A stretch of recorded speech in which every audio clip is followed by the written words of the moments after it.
கிறிஸ்துவுக்குள் அன்பான உடன்பிறப்புகளே, மூவொரு கடவுளின் ஈடு இணையற்ற திருப்பெயராலே உங்கள் அனைவரையும் வாழ்த்துவதில் நான் மிகுந்த மகிழ்ச்சி அடைகிறேன். இறையடியார் சார்லஸ் ஸ்பர்ஜன், கடவுளின் ஆவி இல்லாமல் நாம் எதுவும் செய்ய இயலாது, நாம் காற்று இல்லாத கப்பல் போல் இருப்போம், நாம் பயனற்றவர்கள் என்று கூறுவார். நீதித்தலைவர்கள் 15வது அதிகாரம் 17வது திருமொழி, நியாயாதிபதிகள் 15வது அதிகாரம் 17வது வசனம். அவர் இதை சொல்லி முடித்ததும் தாடை எலும்பை தன் கையிலிருந்து வீசி எறிந்தார். அவ்விடத்தை ராமேத்லேகி என்று அழைத்தார். உறவுகளை, இஸ்ரேல் மக்கள் பெலிஸ்தியரின் கையில் 40 ஆண்டுகள் அடிமைகளாக இருந்தார்கள். நசீராக பிறந்து பெலிஸ்தியரிடம் இருந்து விடுதலை அளிக்க கடவுள் சிம்சோனை வாக்களித்திருந்தார். உறவுகளே, சிம்சோனின் காலத்தில் பாலஸ்தீனத்தில் நுழைந்த பெலிஸ்தியர் தாவீதனுடைய காலம் மட்டும் இஸ்ரேலுக்கு தொல்லை கொடுத்தார்கள் எனவும், கிமு 1200 முதல் 1180 இடைப்பட்ட காலகட்டத்தில் 3வது ராம்சேஸ் எகிப்திலிருந்து பெலிஸ்தியர்களை விரட்டிவிட அவர்கள் பாலஸ்தீன கடற்கரை பகுதியை ஆக்கிரமித்தார்கள் எனவும் வரலாற்றாளர்கள் நமக்கு குறிப்புரை வழங்குகிறார்கள். சிம்சோன் பிறந்து வளர்ச்சியுறுகின்ற பொழுது ஆண்டவரது ஆவி அவரில் மேலிட சிம்சோன் வல்லமை நிறைந்தவராய் உருவெற்றார். ருவா எலோயிம் என்கின்ற எபிரேய சொல் ஆண்டவரது ஆவியை குறிப்பதற்காக பயன்படுத்தப்படுகிறது. இதில் ருவா என்கின்ற சொல் பாலைவனத்தில் வீசுகின்ற ஆற்றல் மிகுந்த சூறாவளியை குறிப்பதற்காக பயன்படுத்தப்பட்டிருக்கிறது என்பதை ஒரு சிறப்பு செய்தியாக நான் உங்களுக்கு சொல்ல விரும்புகிறேன். உறவுகளை, சிம்சோன் திம்னா ஒரு பெலிஸ்திய பெண்ணை விரும்பி தனது பெற்றோரை அழைத்துக் கொண்டு அவருடைய இல்லத்திற்கு பெண் பார்க்கும்படியாக செல்கிறார். இது கடவுளுடைய செயல் என்று திருமறை நமக்கு குறிப்புரை வழங்குகிறது. செல்லுகின்ற வழியில் எதிர்கொண்ட சிங்கத்தை ஆண்டவரது ஆவி அவரில் மேலிட அதை 2ஆக அவர் கிழிக்கிறார். பெண்ணை பிடித்திருக்க ஊர் சென்று திரும்புகிறார். திரும்புகின்ற வழியில் சிங்கத்தினுடைய பிணத்தில் தேனை கண்டு தனது பெற்றோரோடு கூட அவர்கள் உண்டு மகிழ்கிறார்கள். திருமண விருந்தில தனது தோழர்களாக அருளப்பட்டு இருந்த திம்னாவூர் இளைஞர்களிடம் இதை விடுகதையாக அவர் கூறி 30 நாற்பட்டாடையும் 30 மேலாடையும் அதற்கு பந்தய பொருளாக அவர் முன்வைக்கின்றார். சிம்சோனின் மனைவி வழியாக இந்த விடுகதையின் விடையை அவர்களது தோழர்கள் அறிந்து கொண்டு சிம்சோனிடத்துல பந்தய பொருட்களை வினவுகையில அவர்களுக்கு உடையை பரிசளிக்க ஆண்டவரது ஆவி அவரில் மேலிட அஸ்கலோனில் 30 பேரை அவர் கொன்று அவர்களது உடையை உருவி அந்த இளைஞர்களுக்கு அவர் பரிசளித்து கோப கனலில தனது இல்லத்திற்கு அவர் திரும்பினார். மீண்டுமாக கோபம் தணிந்து தன் மனைவியை காண்பதற்காக திம்னாவுக்கு சென்ற வேளையில் அவரது மனைவி வேறு ஒருவருக்கு திருமணம் முடிக்கப்பட்டு கொடுக்கப்பட்டார் என்கின்ற செய்தி கேட்டு அவர் மேலும் சினத்தில் ஆழ்ந்தார். 300 நரிகளை பிடித்து அவற்றின் வாளில் தீயை ஏற்றி வயல்களில் அவற்றை இறக்கி விடுகிறார். அவைகள் கோதுமை தானிய வயல்களை தீக்கிரையாக்கி, ஒலிவ தோட்டங்களை சாம்பலாக்கி, திராட்சை தோட்டங்களை எரிய செய்தது. இதற்கு பழியாக சிம்சோனுடைய மனைவி மற்றும் மாமனாரை பெலிஸ்தியர்கள் எரித்து கொன்றார்கள். சிம்சோன் இதற்கு கோபமுற்று பெலிஸ்தியர் சிலரை கொன்று ஏற்றாமின் பாறை பிளவில் தங்கியிருந்தார். சிம்சோன் மூலமாக பெலிஸ்தியர் இஸ்ரேலை தாக்க வந்த வேளையில் யூதாவின் 3000 பேர் சிம்சோனுடைய ஒப்புதலின்படி அவரை கயிற்றில் கட்டி பெலிஸ்தியரிடம் ஒப்படைத்தார்கள். அன்பு நிறைந்தவர்களே, சிம்சோன் தங்களுக்காக கடவுளால் அருளப்பட்டவன் என்பதை அறியாது இந்த யூத மக்கள் தீமையை எதிர்க்காத நிலையில தீமையை எதிர்த்தவரை காட்டிக் கொடுத்த இடி செயலை அவர்கள் செய்தார்கள். சொந்த மக்களால் சிறைபிடிக்கப்பட்டு காட்டிக் கொடுக்கப்பட்ட சிம்சோனை ஆண்டவரின் ஆவி கைவிடாதபடி அவரை காப்பாற்றியது. சிம்சோன் தன்னில் இருக்கும் கடவுளது ஆவியின் ஆற்றலை நன்கு அறிந்திருந்தார். இந்த வேளையில அவரை கட்டியிருந்த கயிறுகள் எரிந்து சாம்பலாயின. சிம்சோன் தனித்திருக்கிறார்.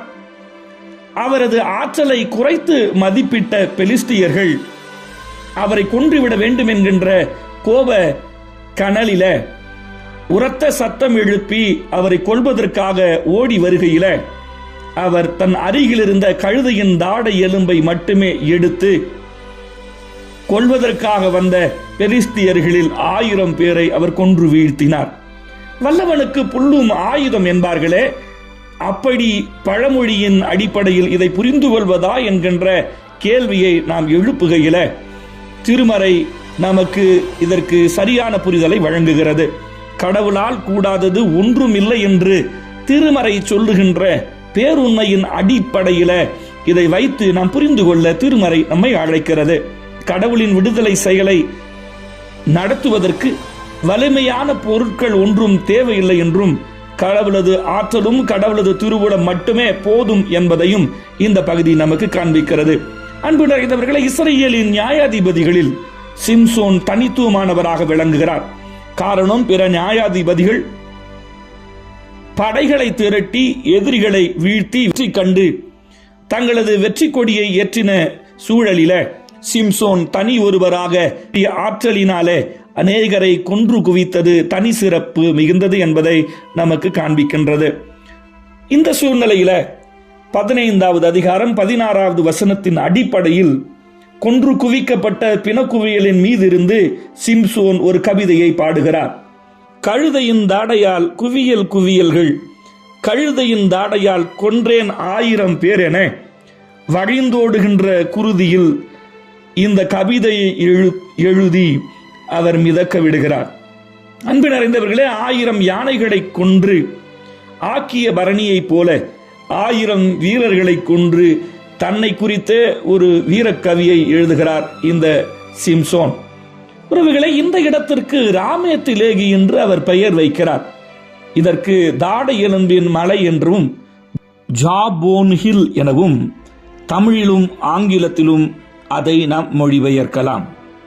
அன்புக்குரியவர்களே, தான் பெலிஸ்தியர்களை கொல்வதற்காக பயன்படுத்தின எலும்பையும் இவ்விடத்தில் சிம்சோன் தூக்கி எறிகிறார். காரணம், அந்த வெற்றி அந்த எலும்புக்கு அல்ல, அதை ஆயுதமாக்கிய சிம்சோனுக்கும் அல்ல, அவரில் செயலாற்றிய அவரை ஆற்றல் படுத்திய கடவுளின் ஆவிக்கே அது சொந்தம் என்பதை அந்த நிகழ்வு நமக்கு காண்பிக்கிறது. காரணம், இந்த மலையில் புதிய எலும்பை சிம்சோனுக்கு கொடுத்தது கடவுள் என்பதை நாம் புரிந்து கொள்ள அழைக்கப்படுகிறோம். உடன்பிறப்புகளே, பெலிஸ்தியர் சிம்சோனை குறித்து மிகவும் குறைத்து மதிப்பிட்ட வேளையில அவரில் நிறைந்திருந்த கடவுளுடைய ஆவி அத்தனை பெரிய காரியத்தை செய்வதற்கு அவர் உசுப்பினார். நம்முடைய வாழ்விலும் கூட நாம் எப்போதெல்லாம் குறைத்து மதிப்பிடப்படுகின்றோமோ அப்போதெல்லாம் கடவுளுடைய கரங்களில் நாம் இருந்தால் நம்மில் செயலாற்றுகின்ற கடவுளது ஆவி நம்மை கொண்டும் அரும்பெரும் காரியங்களை செய்வதற்குரிய ஆற்றலை அருள்வார் என்பதை இந்த பகுதி நமக்கு காண்பிக்கிறது. இழிவான பணி செய்கின்ற அடிமை விலங்கு கழுதை, அதனுடைய எலும்பை கொண்டு 1000 பேரை அவர் வீழ்த்தியது வியப்பை தருகிறது.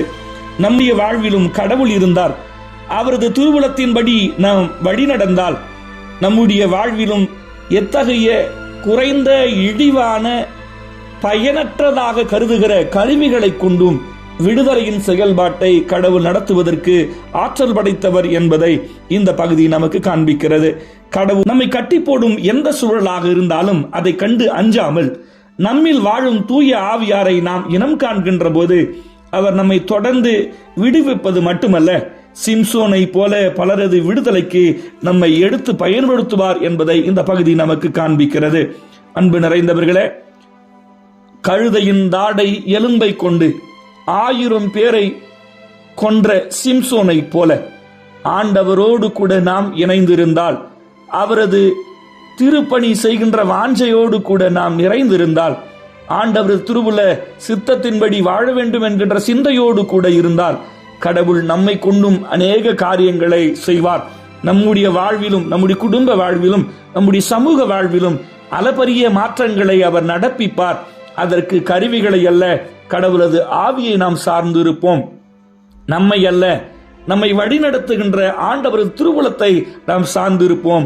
ஆண்டவர் பெரிய காரியங்களை நம்முடைய வாழ்வில நடப்பிப்பார். கண்களை மூடி கடவுளை நோக்கி பார்ப்போமா? எங்களை அளவிலாது நேசிக்கிற அன்பின் கடவுளே, இந்த நாளிலும் ராமேத் லேகியின் வாயிலா எங்களோடு கூட பேசின தயவுக்காக நாங்கள் உமக்கு நன்றி சொல்லுகிறோம். சிம்சோன் மீது ஆண்டவரே உமது ஆவியை அனுப்பி அரும்பெரும் காரியங்களை செய்தீர. இன்றைக்கும் எமக்கு நீர் அருள் இருக்கிற தூய ஆவியின் வாயிலாய் எம்மை கொண்டும் ஆண்டவரை நீர் அத்தகைய செயல்களை செய்வீர் என்கின்ற நம்பிக்கை அளித்த தயவுக்காக நாங்கள் நன்றி சொல்லுகிறோம்.